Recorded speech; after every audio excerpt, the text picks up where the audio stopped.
Welcome back, everyone. It is good to see you all. I had something very interesting occur in the past 2 weeks. And sometimes you are made an offer that you can't refuse.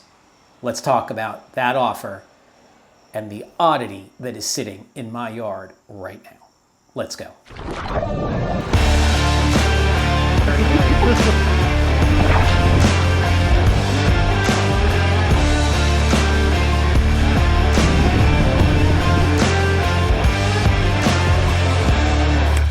Okay, so here's what happened. About a year ago, maybe even more, I reached out to a handful of people and said, hey, I'm looking for some classic expedition-worthy touring kayaks, and gave them a list.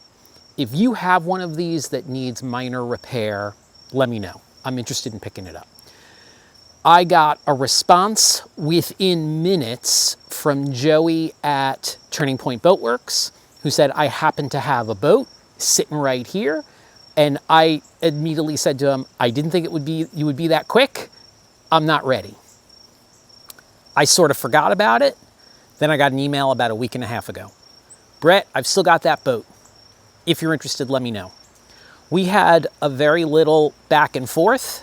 That was, yeah, he made me an offer I couldn't refuse. I am at Turning Point Boat Works, where Joey is keeping a low profile, no sign, no nothing. But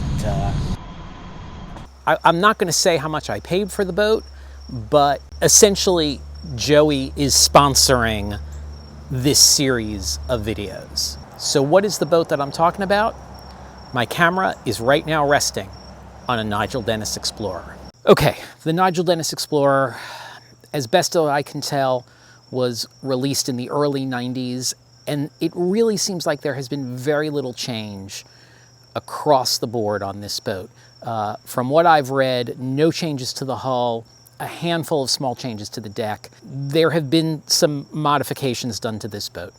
The seat is not original, the foot pegs are not original. I'd like to bring those both back to original or close to it. Sailing kit was added to it. I have the sail. I'm not a big fan of sails on kayaks, but I'd like to at least play with this once, and then I might remove it. We'll see. Hatch covers are in good shape. Deck rigging I'll probably replace just so it looks clean and fresh, but the boat needs a fair amount of work, and here's the biggest. So apparently the cockpit coaming got pulled off by a garage door, and this is going to need a repair. I'm going to consult, of course, with Joey, who could probably do this entire boat in a day. It's going to take me several months. I've done minimal fiberglass work in my life. I've patched some holes.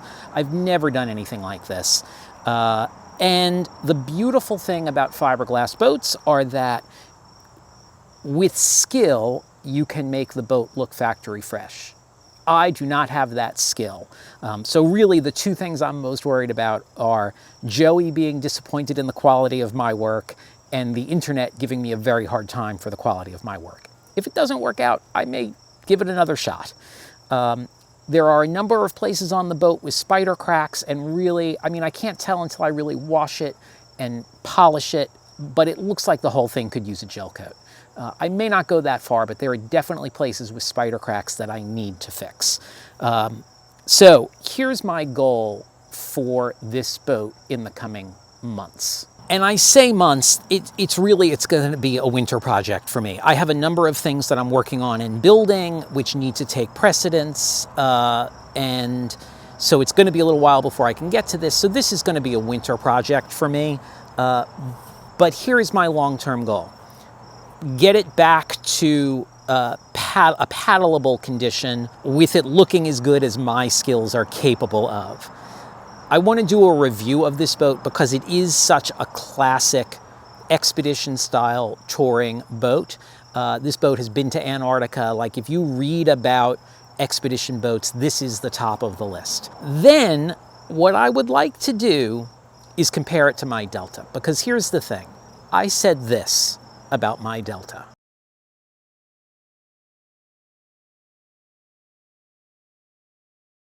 So I really want to see relatively new boat, I'm pointing to my Delta on the roof of my van, versus a boat that is really 30 years old. I don't know how old this actual boat is. If anyone knows how to read a serial number on a boat, on this boat, and tell how old it is, that would be great. I don't know what year this boat is, and I would love to know. So I'm very curious how they compare. They're very different boats. My gut says this is going to be more fun to paddle, but that is going to hold more gear and pack easier. Let's see if I'm right. After all of those things are done, I think whether or not I hold on to this boat is going to depend on how much I like paddling it. The other boats that were on the list that I sent to folks was the Valley Attain, the Cetus, things like that. I would have really loved a Seaward, or to get a chance to paddle the Seaward Guide 17. I've paddled a lot of the Seaward boats and love them. And I was in the process of trying to figure out a Seaward Guide 17, and then they went out of business. So this is going to occupy me for probably the next year, and I don't know what's going to happen after that. So if you're interested in sort of seeing how this plays out, how my skills with fiberglass grow and expand working on this boat, do me a favor, hit like and subscribe. It is going to be an interesting year. And as I alluded to, I'm working on a bunch of other things. And so there's a number of things right now that are going on behind the scenes here in the land of Adventure Otaku. And those will be revealed in the next month with some luck. So hit like, hit subscribe. I'll see you on the water. Won't be in this for a while, but I'll see you on the water.